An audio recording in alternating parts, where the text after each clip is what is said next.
To സിമീസ് നാടൻ kitchen. ഇന്ന് നമ്മൾ ഉണ്ടാക്കാൻ പോകുന്നത് പേടയാണ്. അരമണിക്കൂറിനുള്ളിൽ നമുക്ക് ഈ പേട ഉണ്ടാക്കിയെടുക്കാൻ പറ്റും കേട്ടോ. നല്ല ഈസിയാണ്. അപ്പോൾ ഇതെങ്ങനെയാണ് ഉണ്ടാക്കുന്നത് നോക്കാം. ഇതിനായിട്ട് വേണ്ടത് 1 കപ്പ് പാൽപ്പൊടി. ഇത് 250 ml ആണ്. പാല് 1/2 കപ്പ്, ഇത് 125 ml. ഇത് തിളപ്പിച്ചതിന് ശേഷം ഒന്ന് അരച്ചെടുത്തു. 1/4 കപ്പ് പഞ്ചസാര, ഒരു 3 ഏലക്ക. പഞ്ചസാരയും ഏലക്കയും കൂടെ ഒന്ന് നന്നായിട്ട് പൊടിച്ചെടുക്കാം. 1 ടേബിൾ സ്പൂൺ നെയ്യ്. ഇനി നമുക്ക് പേട ഉണ്ടാക്കാം. ഒരു പാത്രത്തിലേക്ക് നെയ്യും പാലും കൂടെ ഒഴിച്ചു കേട്ടോ. എന്നിട്ട് ഇത് നന്നായിട്ടൊന്ന് യോജിപ്പിക്കാം. അപ്പോൾ ഇത് ചൂടാക്കേണ്ട ആവശ്യമൊന്നുമില്ല. ഇതിലേക്ക് എടുത്തു വച്ചിരിക്കുന്ന പാൽപ്പൊടി ചേർക്കാം. അപ്പോൾ ഇത് ഇടുന്ന കൂട്ടത്തിൽ തന്നെ ഒന്ന് ഇളക്കി കൊടുക്കാം.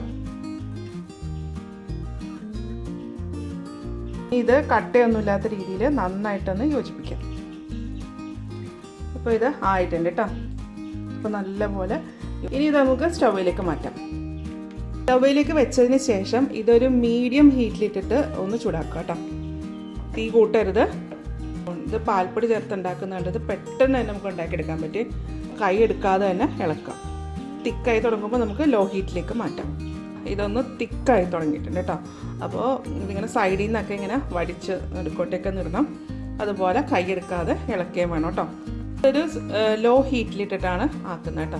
അതല്ലാന്നുണ്ടെങ്കിൽ ഇതിൻ്റെ ഈ പാലിൻ്റെ കളറ് മാറിപ്പോകും കേട്ടോ. ഒരു വൈറ്റ് കളറല്ലേ വേണ്ടത്. അപ്പോൾ നമ്മുടെ മാവ് ആയിട്ടുണ്ട് കേട്ടോ. അതായത് ഇതുപോലെ ഇങ്ങനെ സെറ്റായിട്ടുണ്ട്. ഇതിപ്പോൾ കുറച്ച് ലൂസാണ്. ഇത് ആറിക്കഴിയുമ്പോൾ ഒന്നും കൂടെ കട്ടിയാവും കേട്ടോ. ഇനി ഇതൊരു പാത്രത്തിലേക്ക് മാറ്റാം.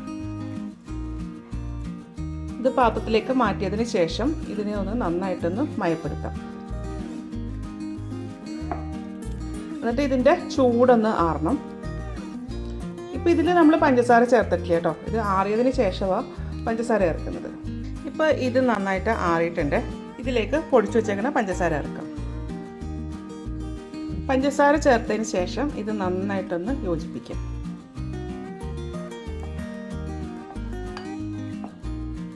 ഇത് നന്നായിട്ടൊന്ന് യോജിപ്പിച്ചിട്ടുണ്ട് കേട്ടോ. ഇനി ഇത് നമുക്ക് ഷേപ്പാക്കി എടുക്കാം. അന്നേരം നമ്മുടെ കയ്യിലേക്ക് കുറച്ച് നെയ്യ് ഒന്ന് തടയി കൊടുക്കാം കേട്ടോ. അതിനുശേഷം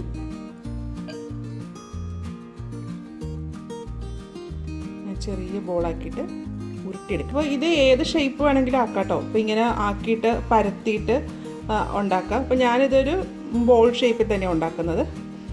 നമ്മൾ കടയിലൊക്കെ കണ്ടിട്ടില്ലേ ആപ്പിളിൻ്റെ ഒക്കെ ഒരു ഷേപ്പ്. അപ്പോൾ ആ രൂപത്തിലാട്ടോ ഉണ്ടാക്കുന്നത്. ഇതുപോലെ ഉരുട്ടിയിട്ട് ഇതിൻ്റെ മധ്യഭാഗത്ത് ചെറിയൊരു പ്രസ് ചെയ്തിട്ട് ഇതിൻ്റെ ഉള്ളിലേക്ക് ഒരു ഗ്രാമ്പ് വെച്ച് കൊടുക്കും. ഈ ഒരു ഷേപ്പിലാട്ടോ ഞാൻ പേട ഉണ്ടാക്കണം. അപ്പോൾ ഇതാ ഇതുപോലെ ഞാൻ എല്ലാം ഷേപ്പാക്കി വെച്ചിട്ടുണ്ട് കേട്ടോ. അപ്പോൾ അത്രയും മാവ് വെച്ചിട്ട് എനിക്ക് 11 പേടയാണ് കിട്ടിയിരിക്കുന്നത്. ഇത് വേണമെന്നുണ്ടെങ്കിൽ ഇതിൻ്റെ മുകളിൽ കളറൊക്കെ കൊടുത്തിട്ട് ഒന്നും കൂടെ ഭംഗിയാക്കാം കേട്ടോ. ഇതുപോലെ ഒന്ന് എല്ലാവരും ഒന്ന് ഉണ്ടാക്കി നോക്കൂ കേട്ടോ. ഉണ്ടാക്കി നോക്കിയിട്ട് ഇതിൻ്റെ അഭിപ്രായം എൻ്റെ കമൻറ്റ് ബോക്സിൽ ഇടാം. എൻ്റെ ചാനൽ ആദ്യമായിട്ടാണ് കാണുന്നതെങ്കിൽ സബ്സ്ക്രൈബ് ചെയ്യുക. വീഡിയോ ഇഷ്ടമായിരുന്നുണ്ടെങ്കിൽ ലൈക്ക് ചെയ്യുക, ഷെയർ ചെയ്യുക. അപ്പോൾ ഇനി അടുത്ത ദിവസം അടുത്ത റെസിപ്പിയുമായി കാണാം. Thank you.